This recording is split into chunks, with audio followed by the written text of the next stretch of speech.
నమస్తే సార్. ప్రస్తుతం తెలంగాణలో రేవంత్ రెడ్డి పరిపాలనా విధానం మీకు ఏ విధంగా అనిపిస్తుంది?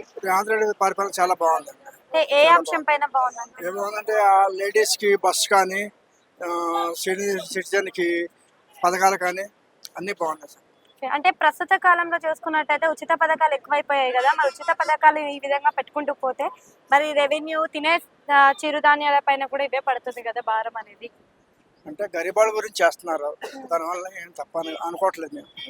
అంటే బియ్యం, పప్పు, నూనె లాంటి వాటిపైన ఎక్కువ రేట్లు పడుతున్నాయి కదా! మరి దానిపైన మీ బియ్యం అభిప్రాయం? పైన ఉచిత బియ్యం అవి ఇస్తున్నారు కదమ్మా. హ్మ్. పసుపు అంటే ఇప్పుడు ఇక మామూలుగానే అయ్యింది. హ్మ్. అంటే ఇప్పుడు మనకి డెవలప్‌మెంట్ విద్యా, వైద్యం అనేది చాలా ఇంపార్టెంట్. మరి విద్యా, వైద్యం విధానం ఏ విధంగా ఉంది ఇప్పుడు ప్రస్తుతం? దాని మీద ఏదైనా కొంచెం దృష్టి సారించాలి. హ్మ్. సో, ఈసారైనా యువతకు ఉద్యోగాలొచ్చే అవకాశం ఉందంటారా మరి? ఇప్పుడు వరకు ఇస్తున్నారు. ఇక ముందు ముందు కూడా ఇస్తారని అంటే భావిస్తున్నాం. ఇవ్వలేదు అని అంటున్నారు చాలా మంది. అనుకునే వాళ్ళు అనుకుంటారు. హ్మ్. మీకు అయితే ఎన్ని పథకాల వరకే అందాయి? మాకు గ్యాసు, ఉచిత కరెంటు హ్మ్. అంతవరకు. ఉచిత బస్సు ఉంచితే బెటరా? తీసేస్తే బెటర్ అంటారా? తీసేస్తే బెటర్ అంటే ఇప్పుడు గరీబులు ఉన్నారు కదమ్మా, వాళ్ళకి బాగానే ఉంది. ఓకే. అంటే తీసేస్తే బాగుండని చాలా మంది అంటున్నారు. ఇంకా అది ఎవరి ఇష్టం వాళ్ళది, మేము చెప్పలేము.